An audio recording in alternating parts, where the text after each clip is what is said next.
छत्रपति शिवाजी महाराज के हिंदवी स्वराज की धरा अटक से कटक तक एक राष्ट्र की परिकल्पना देने वाले पेशवा बाजीराव की पावन धरा स्वराज मेरा जन्मसिद्ध अधिकार है, गणनायक से लोकनायक बनने की यह पावन धरा जिन्होंने तिलक को लोकनायक बनाया, देश के प्रथम स्वातंत्र समर को 1857 के प्रथम स्वातंत्र समर को देश का आजादी का स्वतंत्रता समर बनाने वाले वीर सावरकर और एक विधान के माध्यम से सब समान की संकल्पना को साकार करने वाले डॉक्टर बाबा साहब भीमराव अंबेडकर की इस पावन धरा महाराष्ट्र की धरा को नमन करते हुए मैं आप सबका हृदय से अभिनंदन करता हूं। बहनों और भाइयों, मैं कल भी महाराष्ट्र में चुनाव प्रचार में था। आज प्रातःकालीन सत्र में भी मैं महाराष्ट्र के अंदर ही नागपुर और उसके आसपास के क्षेत्र में चुनावी रैलियों में था। आज मुझे मां मुंबा देवी की इस पावन धरा मुंबई के अंदर मीरा मयंदर थाने उल्लासनगर की जनता को संबोधित करने का अवसर प्राप्त हो रहा है। चुनाव चल रहे हैं।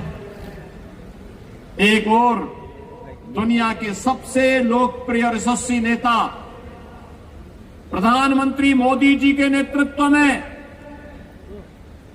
भारतीय जनता पार्टी महायुति गठबंधन इस चुनावी समर में महाराष्ट्र के अंदर आप सबके सामने है। और दूसरी ओर जिनकी न नीति है न राष्ट्र के प्रति कोई अच्छी नियत है न नैतिक बल ही रह गया है, ऐसा अनैतिक अनाड़ी गठबंधन के रूप में महाअघाड़ी भी आपके बीच में चुनावी समर में है। बहनों और भाइयों, ये चुनाव मात्र चुनाव नहीं है, ये चुनाव हम सबके लिए इस राष्ट्र की अस्मिता और अस्तित्व को वैश्विक मंच पर पुनर्स्थापित करने के प्रधानमंत्री मोदी जी के अभियान के साथ हम सबके सहयोग की सहमति भी है। और इसीलिए मैं महाराष्ट्र की जनता जनार्दन से अपील करने के लिए आया हूं। हमने बदलते हुए भारत को देखा है पिछले 10 वर्ष के अंदर। प्रधानमंत्री मोदी जी के नेतृत्व में ये बदलता हुआ भारत जो अपने देश की सीमा की सुरक्षा करना जानता है। याद करिए 2014 के पहले के भारत में क्या होता था। 2014 के पहले के भारत में पाकिस्तान घुसपैठ करता था, आतंकी वारदात को अंजाम देता था, आवाज उठती थी। कांग्रेस नेतृत्व की सरकार कहती थी कि बोलिए मत, पाकिस्तान से संबंध खराब हो जाएंगे। 2014 का भारत आज वह किसी को छेड़ता नहीं, कोई छेड़ता है तो छोड़ता भी नहीं। आज तो भारत की सीमा सुरक्षित है, दुश्मन घुसपैठ नहीं कर पाता है, आतंकी वारदात को अंजाम नहीं दे पाता है, बल्कि एक और भारत अपने 80 करोड़ लोगों को फ्री में राशन की सुविधा का लाभ दे रहा है। और दूसरी तरफ पाकिस्तान 23 करोड़ की मात्र आबादी वहां वह भी भूखों से मरने के लिए तड़प रही है। बहनों और भाइयों, देश के अंदर असुरक्षा का वातावरण है, आतंकवाद की जड़। कश्मीर की धारा 370 समाप्त हुई, कांग्रेस अभी भड़क रही है कि इसको फिर से लागू किया जाए, लेकिन प्रधानमंत्री मोदी जी ने कह दिया है कि कांग्रेस की 4 पुस्त भी कश्मीर में धारा 370 को फिर से लागू नहीं कर सकती।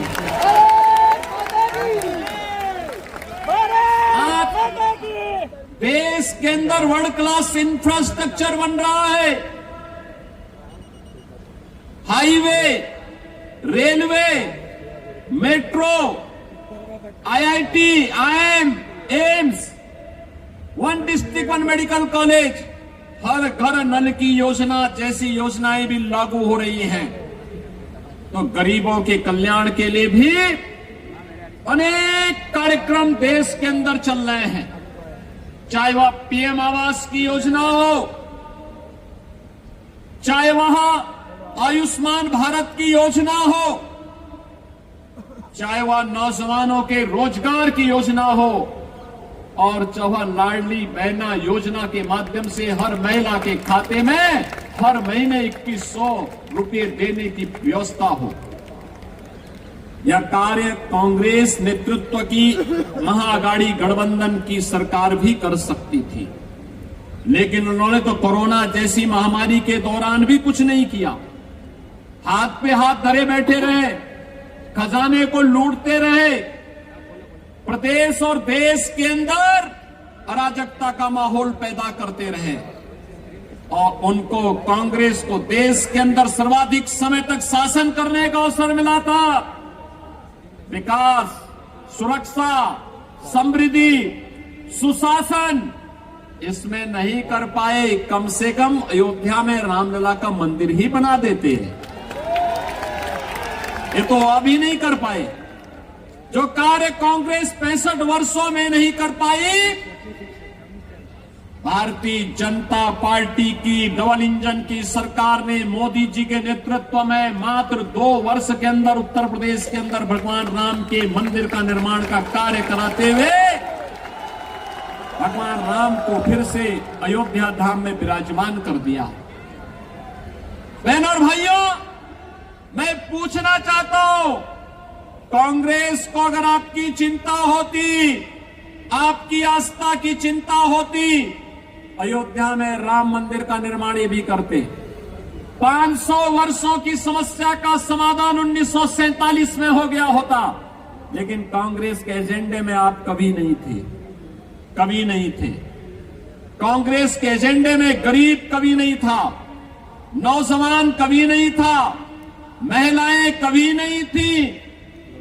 ये तो जाति के नाम पे बांटते हैं, क्षेत्र के नाम पे बांटते हैं, भाषा के नाम पर बांटते हैं, मत और मजहब के आधार पर देश को बांटने वाले लोग हैं। इन्होंने देश को पहले बांटा, फिर समाज को बांटा, फिर आतंकवाद को देश के अंदर कहीं धारा 370 के नाम पर पनपाने का काम किया, कहीं नक्सलवाद को पैदा किया, कहीं पे अराजकता को पैदा किया, और अब फिर वही बांटने की राजनीति।